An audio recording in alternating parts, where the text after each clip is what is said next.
and so you work hard to get them. It's the same as last year. It's to win a World Series. That's the expectation we hold ourselves to. If you're in here and you don't want that, you got to take a look in the mirror. Day one of Cubs spring training, and the expectations are clear as can be. Who will be their opening day starter come April 1st? Plus, Jed Hoyer sits down with Tina Nguyen to discuss why this roster is built for success. That and more coming up on Chicago Sports Tonight. From Fox 32 Chicago Sports, this is Chicago Sports Tonight. Hello, everyone, and welcome into Chicago Sports Tonight. I'm Cassie Carlson with 104.3 The Score's Matt Spiegel in studio. You can hear him on Spiegel and Holmes Monday through Friday. Cubs pitchers and catchers report to spring training today, and Spiegs, expectations are high. Everyone knows that. Are they as high as back in 2016? Oh, it's a great question. I think they're right there. I mean, that was a feeling of it's time to take the next step, and that's the same feeling right here, isn't it? When you sign Alex Bregman, you're making it clear that you are going all in right now. And we know about the possible impending work stoppage and just how close they were last year. And they've added a couple arms as well. So, yeah, I think this is expectation sky high. All right, you mentioned Alex Bregman. They also add Edward Cabrera, bolster their bullpen, which does make them favorites to win the NL Central. And the team is relishing in those high expectations. Everybody in this industry wants expectations. You work hard to get expectations, and that's what I'm referring to. You work really hard to build a roster that has expectations. You work really hard to get on a team that has expectations. So that's what we want. Sometimes I think there's a misnomer with that. So we're truly excited that we have expectations. It's not easy to get them, and so you work hard to get them. Despite how it feels to everyone in this scrum, it's the same as last year. It's to win a World Series. That's the expectation we hold ourselves to. If you're in here and you don't want that, you got to take a look in the mirror. I know the expectations are high, which I think is great. That's what you want.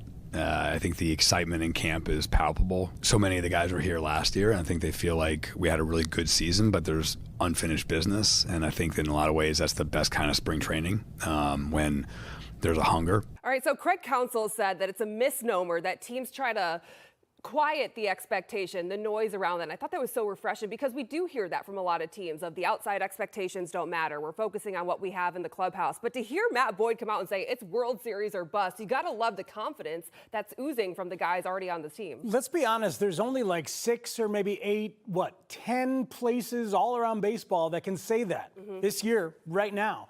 We could win a World Series. The Cubs are one of those places. Counsell left Milwaukee to come here so we could say that every year. Matthew Boyd chose to sign here with the dreams of being able to say that every year. Got to embrace it and feel it. And frankly, you're lucky to be in that spot. When you look at how this team is constructed, they were a good defensive team last year. Adding Alex Bregman makes them maybe a better defensive team. And then, of course, there's the question about Nico Hoerner, who is in trade talks this offseason. You said that Boston called yesterday on Spiegel and Holmes, but the talks were pretty short. They're like, Nico's staying here. So can we put them to bed? I think we can put him to bed, at least for now. I hope that there's an extension that he will sign because that'll put him to bed during the whole season.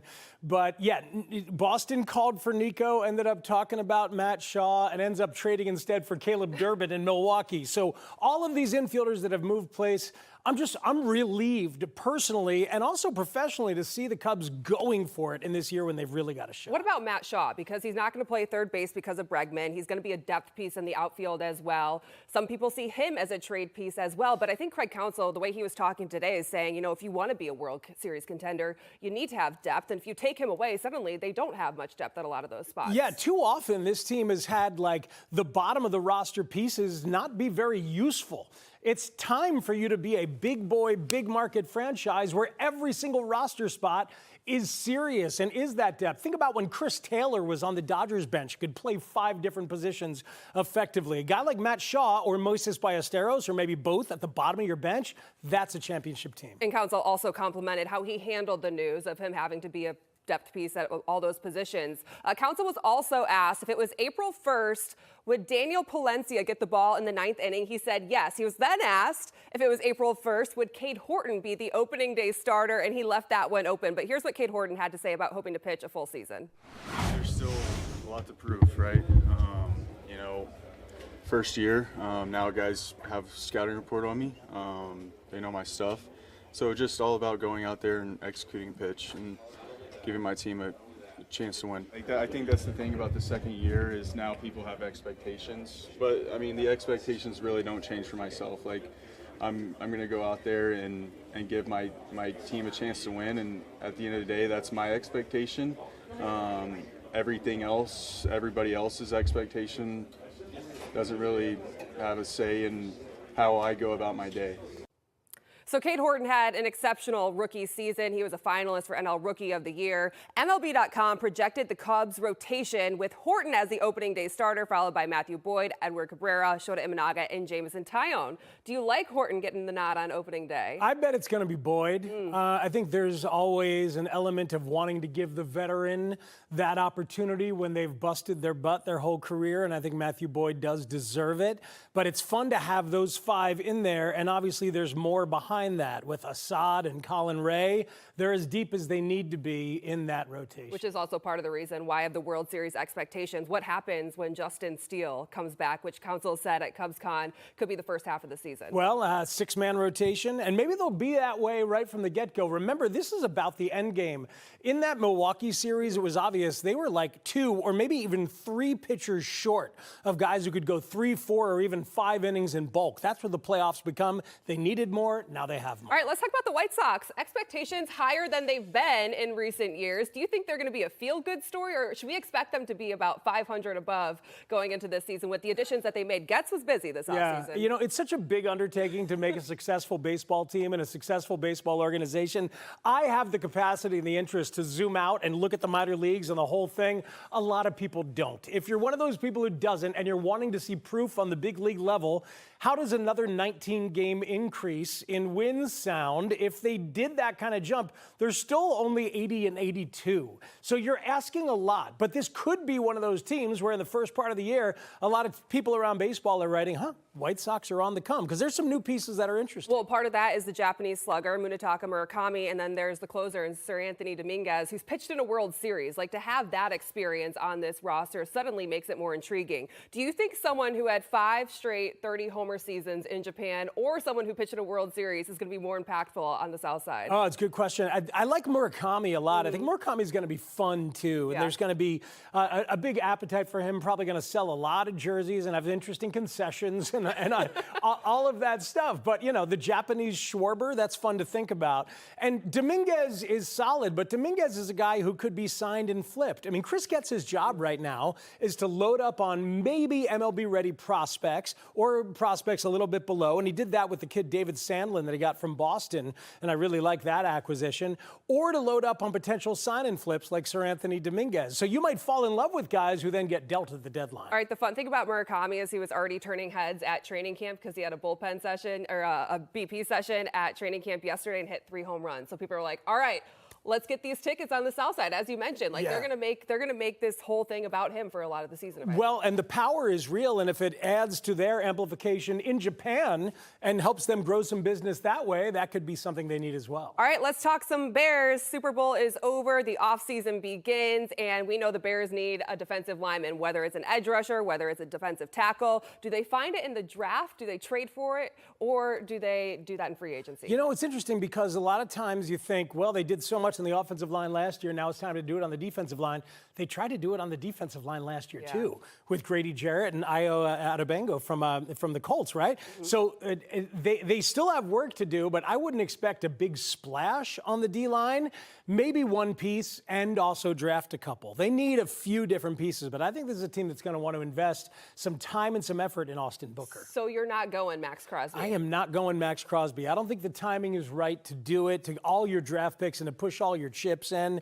Now, maybe I'm wrong, but maybe there's a Montez Sweat portion that goes back out. I don't see Crosby and Sweat on the same team, but I could see Crosby instead of Sweat if that's something that they can work out. So is that because you're thinking that their window is not right now and they need a few more years so they can't go all in? Or why do you feel like the timing's not right now? I think they have a lot of pieces that they still need to add via the draft, and I don't want to give up all that capital just yet. You've got the head coach and you've got the quarterback. Your window ought to be, frankly, the next 5 years. years, 7 years, 9 years, 11 years. I don't think you need to go crazy right now off a really successful season. Go ahead and build and see what else you can make happen from within. Yeah, I think a lot of people were thinking, all right, they could trade DJ Moore with a couple first-round picks, but it might not be just DJ Moore. You might need to trade someone like Jalen Johnson. Like, the name might be even bigger and more impactful that could impact that defense in different ways. When you look at the offense and Ben Johnson promoting Press Taylor to offensive coordinator, does this move matter? Like, he's not going to call plays, but there is continuity of someone staying in-house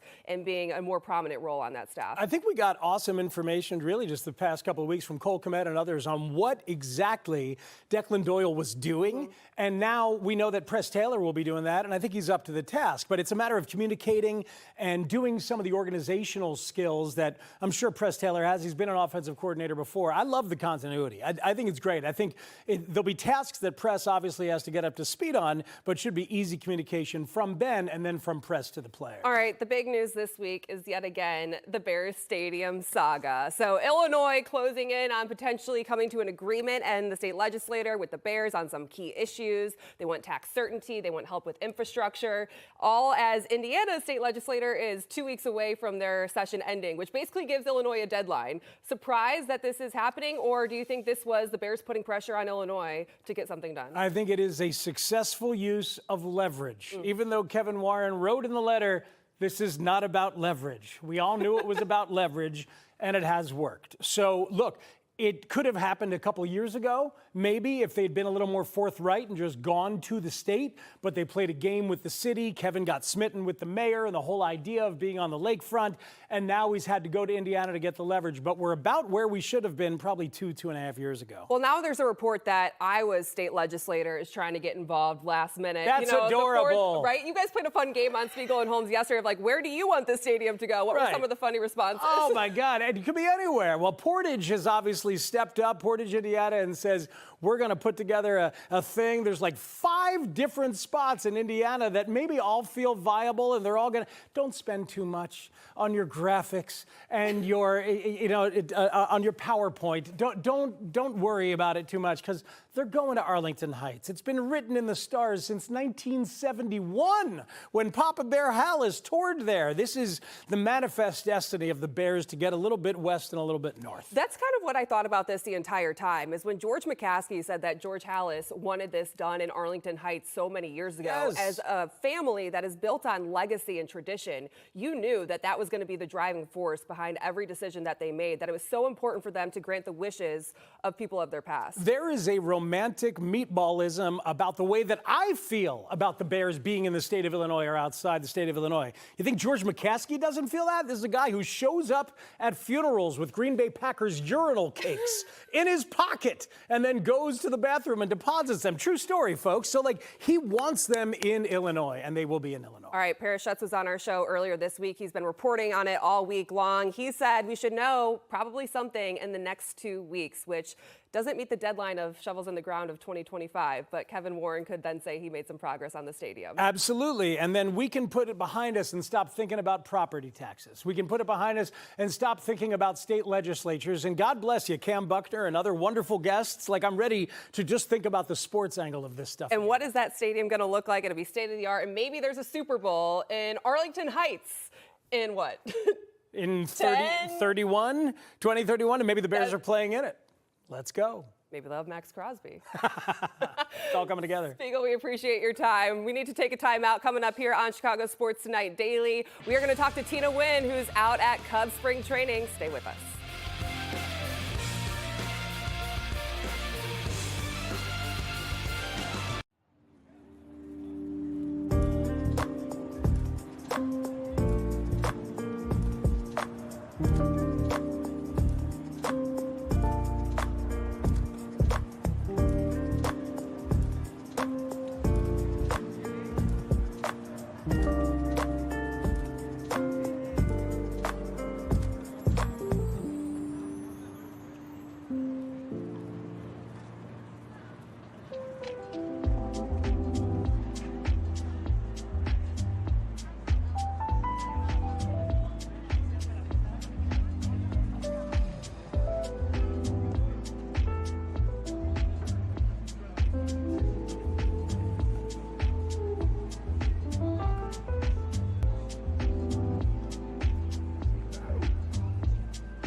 Welcome back to Chicago Sports Tonight. It's always a good sign when the majority of position players are already at spring training, when pitchers and catchers report, and that is the case for the Cubs, who officially started spring training today. And that's where we find our very own Tina Nguyen. Tina, I can hear the leaf blowers in the background. You're wearing a tank top out there in Mesa, Arizona. Set the scene for us at Cubs.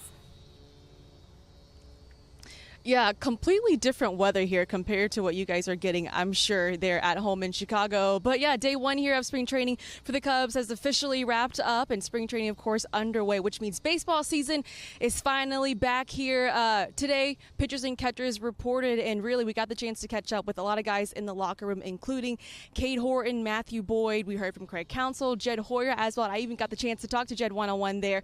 But everyone really echoing the same sentiment, which is there's some unfinished business here, and rightfully so, right? When you saw that the Cubs last year exited in the NLDS at the hands there of the Milwaukee Brewers, but coming into this season, you look at the roster, a lot of veteran guys. Jed Hoyer was busy in the offseason, really overhauling the bullpen and rebuilding that.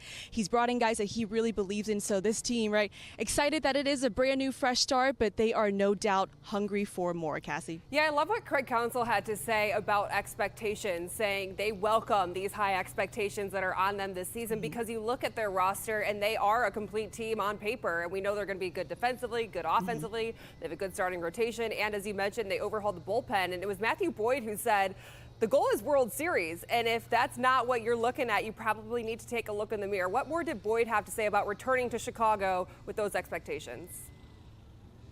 Yeah, Matthew Boyd certainly going to be part of that rotation. One thing I thought about whenever he said that was, last year when the Cubs were going on that postseason run, Craig Counsell did said, I told the guys, I let them dream about it. I let them think about it, that, hey, it is possible, right? And you look at coming into this season, the roster that they've got, especially to signing Alex Bregman, 3-time All-Star, 2-time World Series winner. He brings in postseason experience, right? That is so valuable to this clubhouse. PCA, I know, was really excited because he found out that news, right, when the Bears and Packers were playing, as all of us did as well. But just overall, a ton of excitement right now heading into the season. But you look at the rotation for the Cubs, too. I mean, what strikes out most to me is the depth that they could potentially have here, because Shota Managa, right, he's back, accepted that qualifying offer, trying to get back to the form. I know he had a down year last season, but don't forget, Justin Steele, right, been rehabbing from the elbow injury there. I believe he was throwing off the mound in January, but they're anticipating him to be back sometime in the first half of this season. So overall, I think Matthew Boyd, and along with that, everyone in that rotation, a lot of depth could be seen there. Yeah, and I know people are really excited to see Cade Horton, who was a finalist for NL Rookie of the Year last year, hopefully playing for a full season. Now teams are able to scout him. What's his focus been on this offseason to hopefully stay out there for an entire 162 games? Yeah, well, one of the first things he said to us was, I still have a lot to prove, because as you mentioned, teams now, they know how to scout me a little bit. And I think for him, the offseason focus, right, was really continuing to stay healthy and really looking towards how do I build off of what I did in year one, a really stellar rookie campaign. I think for him, too, he mentioned about, well, now it's really focusing on pitching deep into the games, but also getting some of those quick outs. We talk a lot about the starting rotation, but this bullpen has been overhauled. And I love what Craig Counsell had to say about who his closer would be. He said if it was April 1st, he wouldn't name who the opening day starter would be, but he said the closer would be Daniel Palencia, who definitely earns it. He had a 2.91 ERA with 22 saves last year. How much belief does he have that he can maintain that same performance this year? Because Alzolay and Porter Hodge, they kind of had setbacks after having breakout seasons. Yeah, Daniel Palencia, also one of the guys that we got the chance to catch up with in the clubhouse. That was after we heard from Craig Counsell when he gave us that news there. I believe he gave Jesse Rogers the scoop there on that. But Daniel Palencia said, hey, makes me feel really good. And that's kind of the beauty of all of this. I think Jed Hoyer talked about it, because a year ago, we didn't think Daniel Palencia would be in this position. But you look at what Jed has done in the offseason, really, again, rebuilding the bullpen here. And I think it says a lot that they didn't go out and really get a ninth inning guy here. So certainly a ton of belief there in Daniel Palencia. All right, we talked about Alex Bregman. There's a ton of excitement because of his championship resume that he has. And I think personality-wise, when Craig Counsell spoke about him, he just talked about how much of a baseball guru he is. And the conversations that he have always spark some insightful topics in the clubhouse or even with the coaching staff. How do you feel like he's going to fit in with the rest of the guys that are already there? And what could that mean to just have that personality and resume in the Cubs clubhouse and at third base? Yeah, well, first off, what a strong infield that the Cubs are going to have here when you add a guy like Alex Bregman. We got the chance to talk to Matthew Boyd a little bit more on Bregman, and he said Bregman is someone, he's so disciplined at the plate here. So as a pitcher, you really can't make mistakes because, one, he also knows how to make those quick adjustments. But I think adding someone like him, I think the big thing is having that postseason experience. PCA has talked about it too, right? When he found out, he was super ecstatic, but to have someone like him, not only what he brings on the field, but the veteran leadership that he can provide, the insights that he can provide for a young player like PCA, I think will also be extremely valuable. Yeah, when they signed Alex Bregman, he had his introductory press conference. Everyone was speaking about how much he cares about his teammates and making everyone around him better. PCA, one of those guys and one of the most exciting young baseball players last year. He was part of the 30-30 club. He joined Sammy Sosa's only Cub to reach it a year ago. That was 31 home runs, 35 stolen bases. What do you feel like the next step is for PCA going into this season? Yeah, well, when you think of PCA, you think about the kind of year that he had in the first half of the season. And then after the All-Star break, certainly went through some ups and downs, dropped off a little bit. And I think the big thing for PCA going into this season is just how consistent can he be? Obviously, the defense, what he provides there in the outfield for the Cubs is extremely huge. But I think for a player like PCA, and I think that's one of the things, too, when it comes to having a player like an Alex Bregman, right, that can really give him some wisdom and share with him the experience that he's had, especially in the postseason there. I think for PCA, really for him, is just how can I be consistent throughout the entire season? Yeah, one of the things about PCA, we know how much he loves to swing at the ball. He had the highest chase rate in Major League Baseball. That's something that obviously they're going to want to work on going into this year. One of the fun things about being out at spring training, Tina, is just like you're so close to the team and you get to see all these little interactions with guys who are there for the first time. I think I saw on Twitter today that Alex Bregman took Jameson Taillon deep in their first live BP session. What are some of the other things that you picked up on just being at the park there? Honestly, it's day one, right? Everyone's super excited. I think one thing that was kind of funny to me is because obviously Jed Hoyer has certainly overhauled the bullpen. We got the chance to talk to Hunter Henry and Hobie Milner, a Texas kid. Got to connect with him on that for a little bit. But there's new faces there when it comes to the bullpen. So you have some of these guys kind of meeting each other for the first time. But I think one of the things, too, that stood out to me is all of those new faces, those new guys, they know the standard coming in and playing for the Chicago Cubs, which is the expectations are high.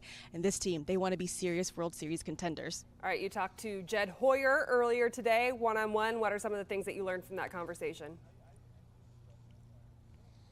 Well, the first thing I asked him, I said, how was the offseason? What'd you guys do? And he said, there truly was no offseason for me. So certainly he has been busy. We talked a lot about the process of really rebuilding the bullpen here, getting so many different new faces here and finding guys that really fit what the Cubs are trying to accomplish. But I think the big thing too for Jed Hoyer was, of course, getting a guy like Alex Bregman here, especially since Kyle Tucker is not here now, kind of swapping former Houston Astros there. But overall, a really productive and extremely busy offseason for Jed Hoyer. And for more of my conversation with him here, take a listen. One of the bigger moves for you guys this offseason, obviously adding Alex Bregman here. When you add someone like him, a right-handed batter, and you have guys that bat left-handed when it comes to PCA, Bush, and Moises Ballesteros as well, what does that do when it comes to constructing the lineup? Yeah, well, I think with Alex, he does so many things well. It's why he was so sought after. He plays good defense. He makes elite contact. He makes great decisions at the plate. He can hit righties and lefties. And he's also really focused on everyone in camp. He's very focused on how do you make all these guys better? How do you bring the team together? There's not a lot of guys in the game that provide that kind of leadership, and it's been fun to watch even for a couple of days here. And like I said, he was an obvious target, and I'm excited he's in our uniform. How confident are you in this group when it comes to pitching and taking you guys deep in the postseason? I am confident. I think pitching is run prevention in my mind, right? And we have good pitching. We also have outstanding defense. We have so many good defenders on the field. We're so good at preventing runs that way. And so as a run prevention team last year, we were really good, and I think we can be just as good this year. And I think that's really important. So we have really good pitchers. We also play really good defense, and I think those two things go together really well. What excites you the most about this team heading into the season?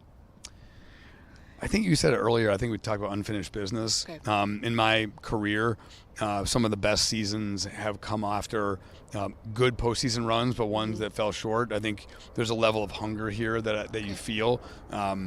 They got a taste of it last year. fell short against the Brewers in Game 5. And so I think that, to me, is really important, that's what you feel here. There's an excitement and an energy that they know we have a good team. Yeah. They know that the guys are back together, but also like, hey, like let's go further next year. And I think that's really important. Like I said, some of the best teams have been around suffered bad defeats the year before and rebounded really well. And so it adds a hunger and an excitement and urgency to camp that I think doesn't happen otherwise. Expectations are obviously high. We got the chance to catch up with some of the guys in the clubhouse. They are all well aware of it as well. Do you think, though, this is the best roster in the NL Central right now? Well, we have to play the games to find out. I think we have a really good team. I think ultimately we're competing against all of baseball ultimately and all of the National League in particular. But it's a really good roster. It's a really good team. And the exciting thing about these days, like, the first day is it's a journey. And things happen in spring training, things happen in April and May that you can almost barely remember at the end of the year. This is such a marathon. And one of the things I like about this team so much, we have great makeup. We have, so many guys are such hard workers, so disciplined in their approaches, and so dedicated to their craft that I know that, we're going to have ups, we're going to have downs, we're going to have bumps in the road always. But I know these guys are really focused on getting to the finish line in great shape. And then obviously, like I said, hopefully we can push it, farther than last year. Always great to catch up there with Cubs president Jed Hoyer. And by the way, Cassie, tomorrow we also have a full lineup for you. We're going to talk to one-on-one with Craig Counsell, and then we're also expecting Kate Horton to also visit with us. So we'll bring you all of that tomorrow here in Mesa, Arizona. Thanks, Tina. Have fun out there in Arizona. Stay warm for us, and we'll, of course, talk to you tomorrow. And looking forward to more of those conversations. You can hear her extended conversations on Fox Local and the Fox 32 YouTube page. That's going to do it for us tonight. Thanks for joining us. Come back tomorrow as Bears Hall of Famer Dan Hampton also joins the show. We'll see you then. Have a good one.